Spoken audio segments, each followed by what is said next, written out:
Okay, so good day to everyone, and this would be the module for our drawing lines. So this basically tells us what are the different types of drawing lines, when to use it, and how to use it. So when we talk about drafting, it is an international graphic language that uses lines, symbols, and notes to describe a structure to be built. And of course, ang lines mo na ang dako jud nga importante kaayo nga para mo gana ang atong pagsabot sa usa ka building documents or sa usa ka drawing sa usa ka structure. So lines themselves are expressive tools on well executed drawings. So much better ang atong pag show sa lines, mas better ang atong interpretation ana. So this is a typical drawing of one object no nga gibutangan gyud og tarong nga kanang types of lines or gigamit niya ang standard jud sa sa pagbuhat og mga lines no. So first ang mga dimension lines, so mo ni ang murag unsa katas-a po na siya or mo pakita sa lens o niya na extension line po na siya nga mabutang. Then of course ang object line na to or ang outline jud sa object nga atong gidraw. Then ang mga hidden line which is murag naa siro sa likod sa object or kanang dili makita nga dapat pero naay outline lang niya gipakita lang pod sa gamitan ng usa ka hidden line, then usa ka phantom line, then ang center line sa kintayan ay circle ani mo po na mga center line po ni siya kana sa sentro sa murag diameter sa or murag circle nga naa ang object. Then of course ang cutting plane line niya, so kintayan na mga sections na to naa po na ang cutting plane kung asa na to giputol ang usa ka object, so cutting mo no. So mao po na ang napo section line na siya nga makita nato. Okay, so ang leader pod kung natay murag call out niya, so mo na ang gamit sa usa ka leader line niya. Of course mga blue viewing plane line pod nga parehara pod sa cutting plane line po, parehara po na siya. So let's talk about these types no, kung unsaon jud nato pagtarong og gamit og unsa jud ang tarong nga placement og unsay gamit niya. So first, ang usa ka object line. So these are solid lines used mainly to describe the shape of an object. So makita na to no sa usa ka drawing line. Ang type of line ana kay gamiton na to ang continuous thick o object line atong gamiton.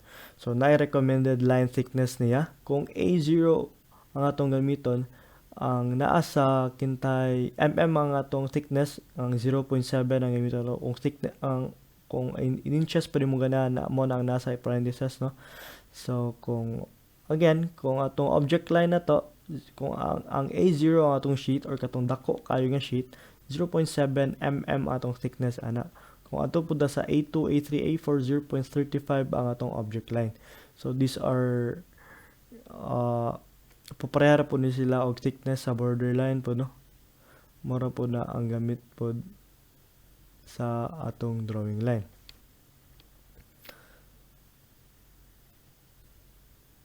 Ang atong object line mo lang ili katong mga object yun na to nga mismo no. Kintay kini siyang kini kay more floor plan man So object line yun ang gigamit og draw ani or gigamit nga line ani. So ang mga object sa mga bedroom na to, sa mga floor, sa floor plan jud ang outline sa floor mo na ang gamit niya kay ang object line.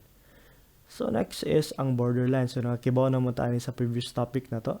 Mo na ang rectangular line near the edges of the sheet. So no, mo na ang borderline. Of course ang borderline lagi pwede po na nga magbutangan og kini siya. Kato bitong murag pang ano siya, itong murag arrow nga para sa projection arrow man siguro ni sa margin na to or para sa atong microfilm, di ba? So mo na po ang borderline. So again na po thickness na nga makita ani. So 0.35 gyapon nga thickness ani if naa sa A4 nga sheet. So next is ang dimension lines. So these are the dimension lines nga mo show mo indicate og unsa ang length ana nga object or ana nga space. So if gamit imong dimension line, ang imong size, ang thickness nga imong gamiton ana kay 0.18 kung A4 ang imong paper. So A0 again 0.35 ang atong thickness ana in mm. So ang dimension line mo na ang mo indicate og length mo ni siya no, kini siya mo ni ang dimension line. Mo na siya kini. Mo na siya gi-point out ba na pod. So these are again terminated with slashes as seen in this drawing and arrowheads as seen in this drawing also. Pwede po dots na siya. So terminate so murag ano mo end po na sa usa ka ana. So sa extension line po na siya mo end. Of course ang atong dimension lines. Next is ang atong leader lines or ang arrowheads na to. So these are fine lines terminating with an arrowhead or a dot at one end to relate a note or call out to its feature. So this is also used to label elements. So as we can see in this picture, gilabel niya masonry block. So iyang gi-call out na siya or iyang gigamitan og leader line para maklaro og unsa jud na siya, di ba? Kay kung ato lang ibutang ang masonry block ano yung murag maglibog man ta, so ato yung gibutangan og unsa na kini nga part yun siya o gi-separate na siya para maila pod og sa mga hatches po niya gi-differentiate pod siya ang hatches. So kita po na ni no, puripod nga atong spline na gamay dili yun ingon nga angular ang atong leader no, pwede na to nga i-curve pod gamit lang sa atong leader lines. At pero ang importante lang yun kay naa siya yung terminate na siya og line or mga slashes pod mo na ang gamit sa atong mga leader lines. Pero makita po nato ani mas mo prefer nga ang atong gamiton jud nga arrowhead kay atong solid. So least preferred po ning ngani nga leader no, nga murag dili bitaw tong solid nga arrowhead. So ngani gud ang dapat nga nindot tanawon, nindot lantawon para sa standards pod. So you can use this pero mas better tanawon sa mata, mas better ang clarity niya kung ngani ang gamiton nato ang arrowhead. Okay? So this is the leader line. So again 0.18 po para po og thickness sa atong dimension line. So next drawing line, which is also a continuous thin line, is ang extension lines. Again, extension lines kay mo ni siya ang mura pod nga gi-extend lang sa object. So na space na siya gamay, 1.5 mm nga space para sa usa ka drawing. Then gi-extend po na siya sa gikan sa arrowhead sa atong drawing, sa atong dimension line. Na po na siya mga extension gamay nga 3 mm. Muna ang atong extension lines which is same sizes sa atong dimension line o sa atong mga leader lines. Okay? So next are the dash lines. So these are generally intended to represent hidden surfaces or intersections of an object. So dash lines of course, dash na sa nga medium size. So 0.25 ang thickness, medyo baga-baga siya. So this represents mga hidden no? So like this, kini. So ang hidden line ani nga kini siya. Kini makita ba nato ni kini.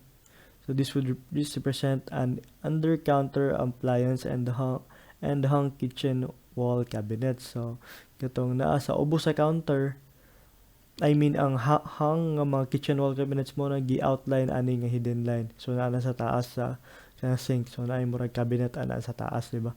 So pwede po nato gamit na siya sa usa ka kanang invisible nga part no. Example kini blocking nga naa sa likod sa handrail mo po na ang gigamit sa usa ka sa hidden line nato ani. So para po makita ani nga drawing nga sa atong top view man sa atong drawing. So kung ari ta mo tan-aw sa side view niya nga dili makita ni nga lines kini siya. So atong gitaguan po na siya nga ani nga hidden line. Okay? So ari pod magamit yun nato ni abot nato sa orthographic nga projection sa atong topic as we go deeper sa atong course pod. So unta nga mahinumduman po nato ni, kay importante ni siya. Next is ang section line. So importante po ni kay para ma-indicate the cut surface pod sa atong drawing no, mo na mga section lines or mga cross hatch lines po na siya. commonly known as ingana pod. So this is usually consist of fine line work, typically angular. So kini siya mo na siya, kini hatch nga work or hatch o murag pang murag area ang gamit na niya. So mo give tone ni siya to a section surface. So this would add emphasis to walls in this illustration. So makita na to kitchen sink, water closet ni siya. So makita na to nga toilet ni, di ba? So water closet ni. So ang clean out ani nya ang wall gi-indicate niya, gi-emphasize yun niya nga naay wall ani nga dili ni siya mulahos lang. So naay murag separation ani niya or naay wall jud ani niya. Mo na importansya sa usa ka kung gamiton nimo ang usa ka para magamit nimo ang usa ka section line. So ang thickness pud ani continuous thin lang siya, then 0.18 ang thickness niya sa A4 nga size nga paper. Okay? So next is the center line. So this is used to identify the centers of symmetrical objects like columns or unsa pa og ang mga circles pod. Pwede pod siya nga maubanan sa symbol nga CL or center line kini siya. So usually kung magama tag center line, so murag chain size na siya, so murag naay space unta na dili lang kayo ma-zoom gamay. So naanay murag spacing pod na siya og medyo unsa nga katas-on po na nga magdepende pod unsa nga size sa imong paper. Okay? So dira mo ni siya. So usually I mean extension man din basta i-discuss na to na sa atong kung maggama na ta jud og mga drawings no, kung pila jud size sa atong mga center lines or mga sa atong spacing og sa atong line mismo. So again mo na center line, so kita center line ng circle, again naano siya ay symbol nga CL po no para ma-indicate lang og kuan mo jud na ang gigamit nga center line niya. So next is ang cutting plane and a viewing plane lines. So it is used to show the location of cutting planes for sectional views. So usually arrows on their ends indicate the direction in which the section is observed. So example kini top view ni siya. So if amo na yung cutting plane line na to, naa siya sa left side siya magtan-aw. So ani nga view siya magtan-aw. So mo na ang cutting section niya. So mao po ni ang nabuhat ani no. Siya na yung murag arrow bitaw na siya mo na ang section nga adto siya gaatubang. Okay? So these are again chain thick na siya. So mura siya nga a long line, then a space, then short line, then long line, then space, short line. So mo na pasabot sa chain line na siya. So again use ni so mga cutting planes, then a thickness ani kay 0.35 kung A4 ang atong size nga paper. So wala siya no. Balik tayo gamay no. Okay, naay mga sizes diri no. Ang 0.25 ang atong length sa atong long line. Or pwede ra pud nga ngani, pwede po na dili ang kini atong gamiton, kini lang nga naat siya para maila pod 0.25 then ay space nga 6 mm then ay space nga 1.5. Okay, pwede ra pod nga ang chain nga dili yun nga ni imong gamiton or pwede nga lang imong gamiton. Okay, so either way pwede nimo basta lang kay na kay murag ngani murag na arrow lang siya para mo justify og asa nga direction siya nagtan-aw or asa nga view. So next is ang break line. So break line shows a termination of a partial view to omit portions of an object. So example kini nga tube no, kataas kayo para na say murag para maputol siya mo gamit tag usa ka break line. So usually pwede ni siya mga zigzag or freehand lang. Like ani nga pipe, freehand ang gigamit niya. Kung ganahan pud ka nga zigzag, pwede mo short o mga metal nga putlon nimo o mga section like ani nga murag giputol niya murag unsa katason nga concrete, may gamit niya og zigzag nga break line. Okay? So ang size po ni kay 0.18, so medyo nipis-nipis na siya. Next is ang contour lines. So these are fine lines that are used mainly to delineate variation in the site's elevation. So makita yun ni typically sa mga topography sa usa ka building no. And this is used to depict the topography of the site. So mo ni ang contour line mura freehand lang siya nga makita po na ni sa elevation unta ni unsa nga elevation siya mo ni siya murag na ibitaw mo number ni siya unsa ang height niya ana nga line. So makasabot mo ni sa inyong surveying na pod unsay gamit sa contours. So basta ang contour lang basta na para na mo idea mura na yung elevation sa usa ka object. So kintay bukid na different contours niya. So pasabot ani base nagsaka ni siya sa original ground niya maragana or nagpaubos na siya.